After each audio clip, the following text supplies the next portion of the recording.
आपकी बहुत अच्छी लड़ाई लड़ रही है।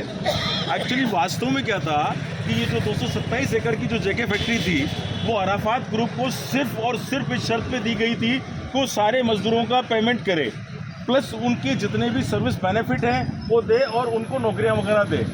इस पालना के तहत ही इस फैक्ट्री का जो ट्राई पार्टी एग्रीमेंट हुआ था उसकी कोई पालना अराफात ग्रुप ने नहीं की। गवर्नमेंट को ये चाहिए था कि इसकी पालना को रिजेक्ट करे, बल्कि इस पालना करना तो दूर, अराफात ग्रुप ने वहाँ से जितने फैक्ट्री के जो सुप्रीम कोर्ट में और कई गवर्नमेंट ने अंडरटेकिंग दी हुई थी कि मैं मशीनरी और प्लांट को चलाऊंगा, उसका कोई प्लांट उसने नहीं चलाया। उल्टे उसके विपरीत उसने करोड़ों रुपए के प्लांट्स को निकाल के चोरी करके बेच दिया।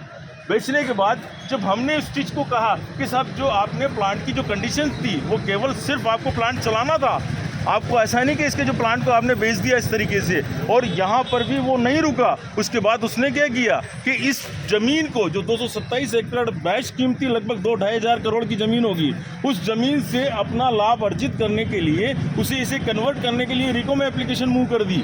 और रिको में आज हम कहते हैं कि मजदूर की औकात क्या है कि कब से लड़ रहा बेचारा, आज 24-25 साल हो गए, इनके पास पैसा नहीं है। किस तरीके से ये अपनी लड़ाई लड़ रहे हैं, जैसा आपने सवाल किया बड़े अच्छे तरीके से कि सब आज तक सरकार क्यों नहीं सुन रही।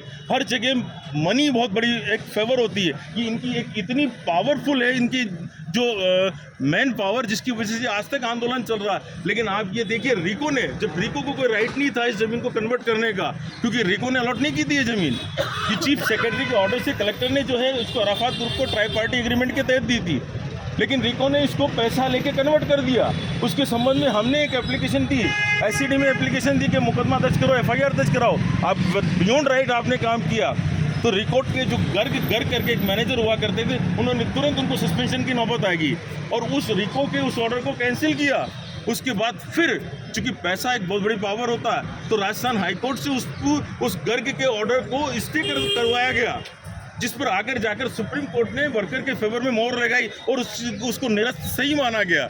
अब आप देखिए उसका पीछे जो मेन मंशा क्या थी कि इस जमीन को भूखंडों में विभक्त करके बेच दिया जाए और मजदूर आंदोलन करता रहे, कोई मिलेगा नहीं तो आप किसका क्या बिगाड़ लोगे। वो कैंसिल होने के बाद इनको परेशानी हुई। जब हमने बात देखी कि यहाँ कैंसिल होगी और आपको तो एक कंडीशनल बेल ये फैक्ट्री दी गई थी, तो इसके बाद आपने ये प्लांट भी बेच दिया। हमने कहा प्लांट के संबंध में, भाई आपने प्लांट चोरी करके प्लांट बेच दिया, तो ये तो प्लांट आपके पास बतौर अमानत था, फैक्ट्री चलाने के लिए था, आपको क्या राइट था इस प्लांट को बेचने के लिए, जिसके संबंध में हमने एक एफआईआर दर्ज कराई। आप देखिए फिर पैसा आड़े आता है। जो एक धन्ना सेठ है वो किस तरीके से पुलिस मैनेजमेंट को भी खरीद करके उस पर एफआईआर लगवा दी। एफआईआर किस आधार पर लगी, किस आधार पर लगी? आप सबको विचित्र एक अनुभव होगा कि एक एग्रीमेंट अराफात ग्रुप पेश करता है कि हमने तो जेके से इसको जो है 55 करोड़ में खरीदा। अरे भाई, अगर आपने 55 करोड़ में खरीदा तो ये सारा ड्रामा क्यों? चीफ सेक्रेटरी का ऑर्डर, कलेक्टर का ऑर्डर, अलॉटमेंट वर्कर को आप सीधा कैसा भेज दिया, फैक्ट्री खत्म बात।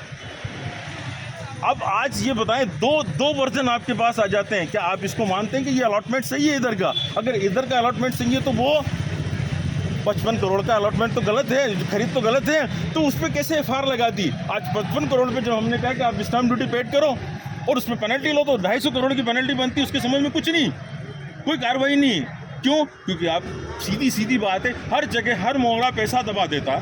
इनके पास क्या है, ये किस तरीके से अपनी मैन पावर को यूज़ कर रहे हैं, इनमें बहुत बड़ी कैपेबिलिटी है जो आज 25 साल तक ये लड़ रहे हैं। तो क्या निष्पक्ष न्याय की उम्मीद छोड़ दें हम नागरिक? ऐसा नहीं होता। निष्पक्ष न्याय आज फिर भी जुडिशरी कहीं ना कहीं मदद करती है। आज सरकार क्या चाहती है, एक बहुत मोटी सी बात,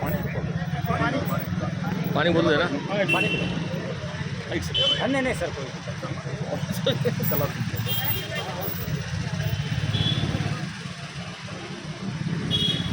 देखिए, निष्पक्ष न्याय की उम्मीद क्यों छोड़ दी जाए? आज हर लड़ाई होती है, जितने भी हमारे देश में वंडर हुए उनके बाद फिर भी जुडिशरी और कहीं ना कहीं सच्चाई की हमेशा जीत होती है। तो मैं ये नहीं कह रहा हूँ न्याय की उम्मीद छोड़ दी जाए, लेकिन आज हमारे पास सीधी बात आती है, दो चीज़ें। और आज सरकार फिर नया खेल खेलना चाहती है। क्या चाहती है सरकार? सरकार एक अमेंडमेंट बिल लाना चाहती है कि क्या इसको कन्वर्ट करने की पावर दे दी जाए। अरे भाई, जब आपको एक चीज़ बताएं, सुप्रीम कोर्ट में आपने डिटेल दिया हुआ है, और आज अगर कोई कानून भी बनाते हैं तो कानून बनने का दो तरीका होता है, एक तो होता है रेट्रोस्पेक्टिव वे और एक होता है प्रोस्पेक्टिव वे। प्रोस्पेक्टिव वे मतलब जो भी कानून बनेगा आज से लागू होगा, रिट्रोस्पेक्टिव वे पीछे से लागू होगा, बैक से। तो आज रिट्रोस्पेक्टिव वे में इसमें कानून नहीं बना सकता, तो ये एक एक्सेप्शनल होगा। आज इस जमीन को सरकार ये चाहकर कानून बनाकर भी हड़पना चाहे तो भी मजदूरों के खिलाफ अहित नहीं हो सकता, नहीं कर सकती। इनको इनका वेतन देना ही पड़ेगा। आज अराफात ग्रुप क्यों फंसा हुआ? आज अराफात को लगता है अगर 2 वर्जन उसके हो गए कि 55 करोड़ में खरीदी या अलॉटमेंट हुई। अगर आज हम सेकंड रेट की तैयारी करना है हाई कोर्ट में, अगर मान लो यहाँ से 55 करोड़ का आपके तो आपने खरीदी तो अलॉटमेंट बेकार है, तो ये सारे कैंसिल कर दिए जाए, फिर 55 करोड़ के आधार पर आप दावा करो, दोबारा आ जाओ आप, सीधी सी बात है। या फिर अगर मान लो इधर को सही मानते तो आप जेल जाइए। सारा मशीन और प्लांट बरामद हो जाए इनसे। इन लोगों ने क्या किया यहाँ से, इस प्लांट को निकाल के और गुजरात में जाकर सारी फैक्ट्रियाँ चला रही हैं। आज प्लांट क्यों नहीं जब्त होगा? सेक्शन 380 आईपीसी के तहत क्लियर कट अपराध है ये, तो ये जब्त होना चाहिए, इनसे जेल जाना चाहिए। इनकी सारी पीड़ाओं को आज कई मजदूर मर गए। बड़ा दुख होता है कि जो लोग यहाँ आंदोलन में आते थे उनको जीते जी कोई उम्मीद नहीं है। आज ये जो आ रहे हैं कम से कम इनको तो मिलना चाहिए। तो आज मीडिया से भी ये एक रिक्वेस्ट है, गुजारिश है कि आप इसको पूरा देखें तो सही। भाई आप सिर्फ जो स्टेटमेंट छापने से मतलब नहीं होता है, मीडिया का क्लियरिफिकेशन करना होता है। मीडिया आप ये देखिए अलॉटमेंट क्यों हुआ था, व्यवस्था क्या है, गवर्नमेंट क्या कर रही, कौन सा नियम बना रही, किस तरीके से कर देगी ये। और अगर इधर खरीदा तो ये झूठ है, तो क्यों नहीं आपने एसपी ने एफआईआर लगा दी, कलेक्टर क्यों नहीं उसको जो है सो मोटो कॉग्निजेंस लेता, क्यों नहीं इनको गिरफ्तार करता? आज भागने की तैयारी पर है, कल को औने पौने दावों पे किसी को बेच दी धरना सेठ को, तो क्या करेंगे वर्कर? आंदोलन चलता रहेगा, हो सकता है 50 साल और चले, लेकिन इसका मतलब ये नहीं है। आज ये आंदोलन एक